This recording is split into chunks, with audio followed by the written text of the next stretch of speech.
Welcome back mga ropa, kwentuhan muna tayo. Grabe, parang final sa nangyari sa laban ng kupunan ng Houston Rockets kontra sa kupunan ng OKC Thunder. Napakagandang laban ito mga ropa, umabot to sa second overtime. Match na match ang dalawang kupunan mga ropa. Ito na siguro ang isa sa pinakamagandang opening night sa mga nakaraang taon ng NBA mga ropa. Sobrang ganda performance ang pinakita dito ni Alperen Sengun mga ropa, at the same time ng MVP na si Shai Gilgeous-Alexander. And take note mga ropa, debut game to ni Kevin Durant dito sa NBA season para sa Houston Rockets. At medyo nagkaroon ng lapses si KD doon sa uling parte ng laro dito mga ropa. Tumawag siya ng timeout. Kahit wala ng timeout, buti hindi ito nakita na referee. At doon sa uling mga ropa, pinaul niya si SGA para magkaroon ng free throws. At yung free throws na yun mga ropa, ang nagpanalo sa OKC Thunder. Pero umabot nga ng double overtime to mga ropa. Sobrang ganda ng laban na to. Match na match ang dalawang kupunan mga ropa. Nakakita tayo ng classic game dito sa may NBA opener mga ropa. Ito yung masasabi natin, lahat tayo panalo dito sa game na to. Ngayon mga ropa, isa-isahin at imay-imay natin ang nangyari dito sa Houston Rockets versus kupunan ng OKC Thunder.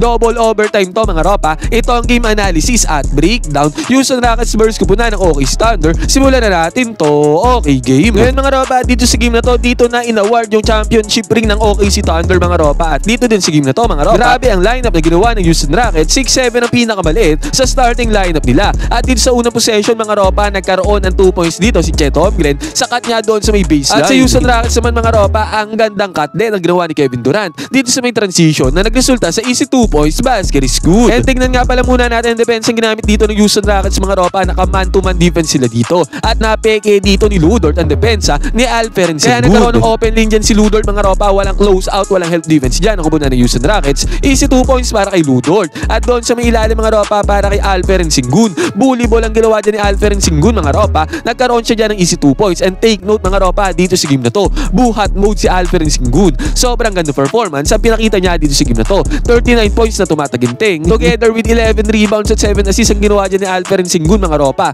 Monster performance yan, all around performance para kay Alperen Sengun. At naiwanan ni SGA dito yung primary defender niya mga ropa. Sumubok naman humabol dyan si Steven Adams. Yung nga lang mga ropa, huli na ang lahat. Easy 2 points na nagawa dyan ni SGA. At sa pagkakataon na to mga ropa, binigay na yung bola kay KD. At dito mga ropa, halos 3 defenders ang sumalo dyan kay KD. Pero fade away mid-range jumper ang pinasok dito ni Kevin Durant, easy money. At dito sa mid-transition mga ropa, ang gandang cut ang ginawa dito ni Chet Holmgren para magkaroon ulit siya ng easy 2 points. At sa pagkakataon na to mga ropa, dikitan lang ang laban, 33-32 ang score. At dito sa may top of the key mga ropa, si Alperen Sengun pumukol ng 3-pointer. Pumasok ang 3-pointer dyan ni Alperen Sengun, basket is good, easy money. At si Kevin Durant mga ropa, again, nabigyan ulit ng bola dito ng Houston Rockets. Mid-range jumper mga ropa, pero hindi yan pumasok kay KD. Nakuha naman dito ng Houston Rockets ang offensive rebound. At si Reed Sheppard mga ropa, nakakuha din ng top of the key 3-pointer, basket is good yan. At dito sa may transition mga ropa, good penetration naman ang ginawa dito ni Cason Wallace. Sabay kick out niya ng bola papunta dito sa may left side corner 3-pointer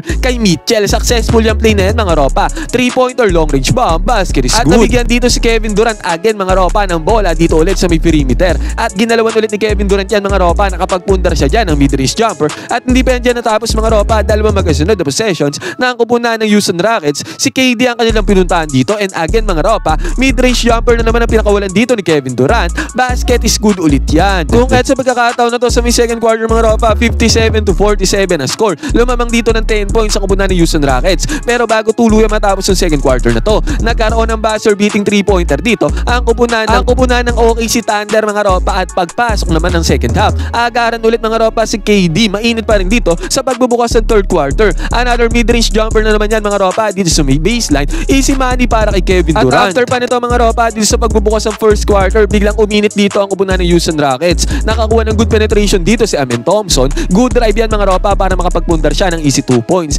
Yun nga lang mga ropa, sa pagkakataong to, nagkaroon ng good defense dito si Alex Caruso. At dyan sa good defense yan, tendency outcome yan, nakapagpundar din siya dyan ng easy 2 points. At sa SGA mga ropa, nagkaroon ng open lane dito against sa depensa ng kupunan ng Houston Rockets. At dyan sa open lane na yan, another 2 points na naman na nagawa dyan ng OKC Thunder. At hindi pa yan dyan natatapos mga ropa, dahil si Cason Wallace ay again nakakuha na naman ng good defense dito para sa OKC Thunder. At ang resulta niyan mga ropa, easy 2 points dito sa may fast break. At dahil dyan mga ropa, natapyasan ng kupunan ng OKC Thunder ang kalamangan ng Houston Rockets. Buti na lamang mga ropa para sa Houston, nakakuha ng 3-pointer dito si Alperen Sengun. Basket is good dyan para kay Alperen Sengun. Yun nga lang mga ropa, dahil nakahabol na nga dyan ang kupunan ng OKC Thunder, all 73 ang score dito sa may third quarter. At eto mga ropa, good penetration ang ginawa dito ni Wiggins ng OKC OKC Thunder. At yan sa good penetration na yan, dinakdakan niya dito ang depensa ni Clint Capela doon sa may ilalim. Match third lang ang ginawa dyan ni Aaron Wiggins mga ropa. Basket is good yan. At eto mga ropa dito sa may transition. Again mga ropa, si Alperen Sengun ay naka-line up na naman dito sa may 3-point area. And again mga ropa, pinukol niya ang 3-pointer dyan. Again, pasok na naman yan para kay Alperen Sengun. Sabi ko nga sa inyo mga ropa, tumataginting na 39 points sa pinundar ni Alperen Sengun dito sa game na to. Nakabawi naman dito ang OKC Thunder mga ropa. Alley play dito ni Isaiah Hartenstein papunta kay Chet Holmgren. Easy 2 points, slam dunk yan. Pero again mga ropa, back-to-back possessions para sa kupunan ng Houston Rockets. Alperen Sengun ulit. Pumukol ulit ng 3-pointer mga ropa. And again, pasok na naman ang 3-pointer dyan ni Alperen Sengun. Kahit paano talaga mga ropa ay lamang dito ang kupunan ng Houston Rockets dito sa may third quarter. At tignan nyo ang mukha ni Kevin Durant dyan mga ropa. Parang hindi siya makapaniwala na nagagawa ni Alperen Sengun yung mga 3-pointers na to. Lalo na't napakalaking player nitong si Alperen Sengun. At sa pagkakataon na to mga ropa, pumunta na tayo sa crunch time mula ng 5 minuto. Natitira dito sa may fourth quarter. Bola dito ng kupunan ng Houston Rockets mga ropa. Alperen Sengun, konting penetration dito sa may gitna. Sabay kick out niya ng bola, papunta kay Jabari Smith. Pinukol naman ni Jabari Smith ang 3-pointer mga ropa, pero mintis yan. Pero ang offensive rebound naman ay nakuha dito ni Amen Thompson. Sabay kick out niya ng bola, papunta kay Kevin Durant. May sumubok lumaus out dyan kay Kevin Durant mga ropa. One shot fake ang ginawa dito ni Kevin Durant. Sabay pwesto dito sa may mid-range mga ropa. At yan ay pinukol na ni Kevin Durant mga ropa. Basket is good ulit para kay KD. Yan mga ropa ang mga basket na nagagawa dito sa may crunch time. May crucial baskets sa to mga ropa. Clutch baskets sa to. Ngayon mga ropa, si SJ naman ang nagmamando ng bola para sa kupunan ng OKC Thunder. Nagkaroon naman ng mid-range jumper. Pinanis na SJ dito yung primary defender mga ropa. One-on-one isolation yan. Walang help defense. Mid-range jumper para kay SGA. Basket is good. At pagkatapos pa nito mga ropa, dito sa may transition, sinolo na ni Amen Thompson ang bola dito. Good penetration yan mga ropa. Body-body doon sa milalim. Nagkaroon ng 2 points dyan sa mahirap na tira si Amen Thompson. Kung kaya't ang nangyari dito mga ropa, 2 minuto mahigit na lang ang natitira dito sa may fourth quarter. Naging 101-97 na score mga ropa. 4 points ang hawak na kalamangan dito ng Houston Rockets. At sa possession dito ng OKC Thunder mga ropa, sobrang importanteng possession to kasi 4 points pa ang lamang dito ng Rockets. Binigay ni SJ yung bola papunta kay Cason Wallace at agarang pinukulan 3-pointer mga ropa. Crucial 3-pointer para kay Wallace. Basket is good yan. At heto ulit mga ropa, possession ulit dito ng kupunan ng OKC Thunder. Again mga ropa, one-on-one isolation play ulit. Ang kinall out dito ng kupunan ng OKC Thunder. SGA versus sa depensa dito ni Jabari Smith mga ropa at ang gandang move. Ang ginawa dito ni SGA mga ropa, step back mid-range jumper fade away. Pinanis niya ang depensa dyan ni Jabari Smith. Kung kaya't sa pagkakataon na to mga ropa, lumamang pa dito ang OKC Thunder dito sa huling minuto ng fourth quarter mga ropa. Unbelievable mga ropa, 5-point swing ang ginawa dito ng OKC Thunder. Ngayon mga ropa, pumunta naman tayo sa possession ng Houston Rockets. Ang kinall out nilang play dito, ibigay ang bola kay Alperen Sengun. At nakarating naman yan kay Alperen Sengun mga ropa. Ang bumabantay sa kanya dito ay si Alex Caruso. Take note mga ropa, si Alex Caruso ay great defender, lalo na sa mga malalaking players mga ropa. Si Nikola Jokic nga mga ropa ay kayang-kayang bantayan niya ni Alex Caruso mga ropa. Ngayon, binanggaan na ni Alperen Sengun ang depensa dito ni Alex Caruso. Alam ni Alperen Sengun na pwedeng may mag-help defense dyan. Again sa kanya mga ropa, bago pa dumating ang help defense, agaran na nakakuha ng tear-ups dito si Alperen Sengun. Crucial shot para kay Alperen Sengun mga ropa. Basket is good yan. Kung kahit sa pagkakataon na to mga ropa, lumamang ang kupunan ng Houston Rockets 103-102. Lumamang sila ng 1 puntos. At doon sa dulo mga ropa, na foul dito si Kevin Durant. 2 free throws ang tinake dito ni Kevin Durant mga ropa, pero isa lang ang pumasok. Kaya naging 104-102 ang score mga ropa. One possession game mga ropa. Ngayon bola dito ng OKC Thunder. Segundo na lang ang natitira dito sa may fourth quarter. SGA mga ropa, walang timeout dito ang OKC Thunder. Dinerecho niya mga ropa. Again, same spot na naman tirahan dito ni SGA dito sa may mid-range fade away. Sunod-sunod na mid-range ang pinakawalan dito ni SGA mga ropa at puro dyan ang location. And again mga ropa, same spot, same shot, same result dito para kay SGA. Naitabla niya ang laban. Sa mid-range jumper na yan mga ropa, sobrang clutch na naging tira na to ni SGA. At eventually mga ropa, hindi na ipasok ni Alperen Sengun yung last shot dito sa may fourth quarter. Nag-overtime ang game na to. Dito naman sa overtime mga ropa, maagang lumamang dito ang kupunan ng OKC Thunder at nag-set sila na screen dito sa may ibabaw. Yun nga lang mga ropa, hindi naman nakuha ni SGA dito yung mismatch. Pero still mga ropa, pinanis naman ni SGA ang depensa dito ni Amen Thompson sa may top of the key 3-pointer mga ropa. Pumasok ang 3-pointer na yan ni SGA. Basket is good. Ang Houston Rockets naman mga ropa ay nagpunta sa kanilang go-to guy na si Alperen Sengun. And again mga ropa, successful attempt yan para kay Alperen Sengun. Pumasok dito ang kanyang skyhook. Yun nga lang mga ropa, again nagkaroon na naman ng good move dito sa SGA. Buhat mode nga si SGA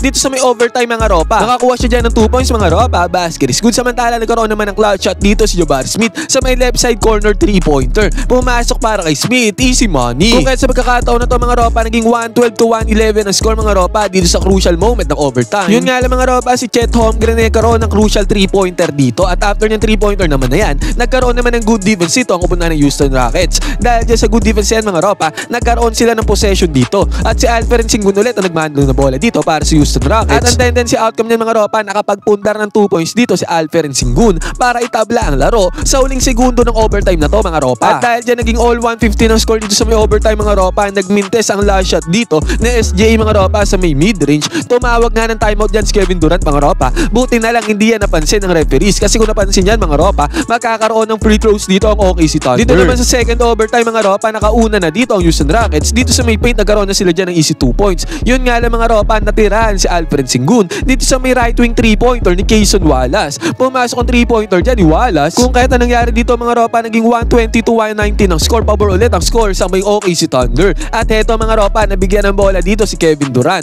Tatlong defenders ang sumunod dyan kay Kevin Durant. Pero naipasok pa rin ni Kevin Durant. At tira dyan mga ropa, may kasama pa yung foul. Kaya naging 122-120 lamang ulit dito ang kupunan ng Houston Rockets mga ropa. Yun nga lang si SGA. Sobrang lupit dito sa may midrange mga ropa. Another midrange jumper na naman ang pinasok dito ni SGA para bigyang kalamangan ulit dito ang kupunan ng OKC Thunder. At doon sa side ng kupunan ng Houston Rockets mga ropa, again si Alperen Sengun ulit ang bumanat dito. At dyan sa pagbanat niya ni Alperen Sengun, nakapag-provide na naman siya, nakapag-produce na naman siya ng another points para sa kupunan ng Houston Rockets. Another clutch shot na naman yan mga ropa dahil dyan sa puntos na yan ni Alperen Sengun. Nakuha ng Houston Rockets ang kalamangan dito. Segundo na lang natitira dito sa may fourth quarter mga ropa, naging sobrang crucial talaga ng 2 points na yun ni Alperen Sengun. Ngayon mga ropa, dito possession na ng OKC Thunder. At syempre mga ropa, si Shai Gilgeous-Alexander ulit ang naghahawak ng bola dito. Isolation play ulit ang kinall out dito ng OKC Thunder mga ropa. Dito yan sa favorite place ni SJ mga ropa dito sa may perimeter. Yun nga lang mga ropa, na peke niya ang depensa dito ni Kevin Durant.